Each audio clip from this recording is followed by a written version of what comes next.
We provide you the platform to turn your dreams into reality. Give wings to your aspirations with KR Mangalam University. उधर पाकिस्तान ने खतरनाक खेल America से भी खेल रहा है। दरअसल अमेरिका ने पाकिस्तान को F-16 विमानों को इस शर्त पर सौंपा था कि इसका इस्तेमाल सिर्फ एंटी टेरर ऑपरेशंस में किया जाएगा, मगर पाकिस्तान F-16 के नाम पर मिल रहे पैसों को आतंकी फैक्ट्री चलाने में झोंक रहा है। बताया जा रहा है कि इससे अमेरिका भड़क उठा है।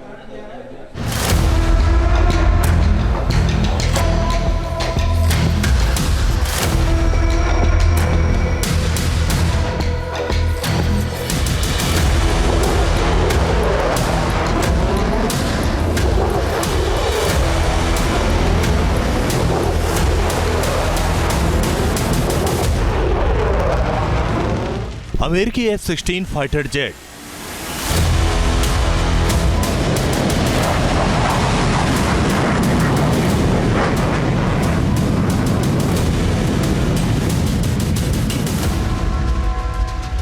कभी अमेरिकी एयरफोर्स के बेंचमार्क कहे जाने वाले इस फाइटर जेट को पाकिस्तान ने कमाई का जरिया बना दिया।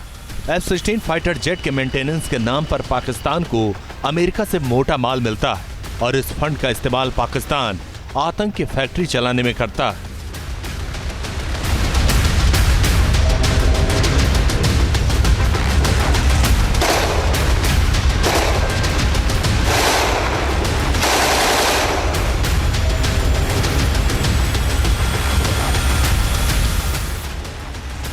कंगाल मुल्क पाकिस्तान किस तरह अमेरिका की आंखों में धूल झोंकता है और उससे F-16 के बदले पैसे ऐंठता है, उस पैसे का इस्तेमाल टेरर एजेंडा बढ़ाने में करता है। इस बार पाकिस्तान के इसी गोलमाल को लेकर चौंकाने वाला खुलासा हुआ है। अमेरिका पूरी तरह भड़का हुआ है।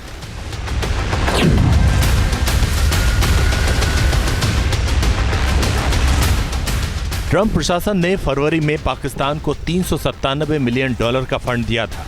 अमेरिकी राष्ट्रपति डोनाल्ड ट्रंप की मंजूरी के बाद पाकिस्तान को अरबों डॉलर F-16 के रखरखाव के नाम पर दिया गया। ये बजट ट्रंप प्रशासन के पहले से रोकी गई विदेशी सहायता की ओर से जारी किया गया था। भुखमरी और कर्जे के बोझ तले दबे पाकिस्तान को ये पैसा F-16 के रखरखाव और अमेरिकी पोजीशन को बनाए रखने के लिए दिया जाता है। अमेरिकी कांग्रेस की संस्था इस फंड की निगरानी भी करती है कि पाकिस्तान ने इन पैसों का इस्तेमाल किन किन मद में किया। पहलगाम के 2 महीने पहले पाकिस्तान को मिले अरबों डॉलर का इस्तेमाल पाकिस्तान ने टेरर एक्टिविटी में ही किया। अमेरिका से फंड मिलने के बाद पीओके में हमास के बड़े बड़े आतंकियों का जमावड़ा लगा था। इतना ही नहीं, अमेरिका और इजराइल के हिट लिस्ट में रहने वाले हमास के आतंकियों को पाकिस्तान ने पीओके में बुलाया था।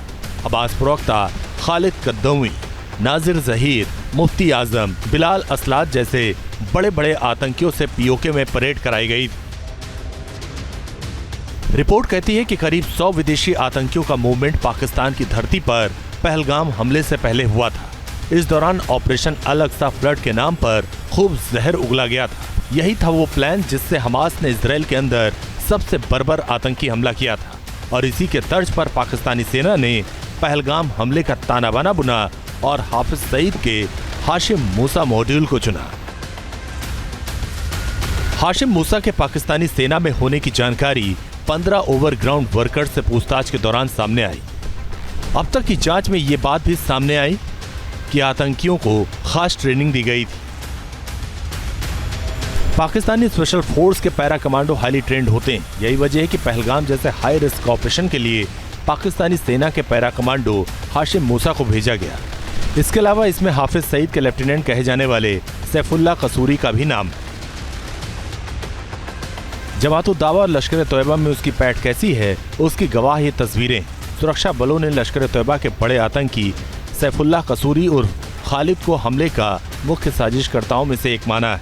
जांच एजेंसियों को इन आतंकियों के डिजिटल फुटप्रिंट से पाकिस्तान के मुजफ्फराबाद और कराची के सुरक्षित ठिकानों से जुड़े हुए मिले। Team news nation. News nation अब व्हाट्सएप पर खबरों की ताजा अपडेट के लिए न्यूज़ नेशन के इस QR कोड को स्कैन करें।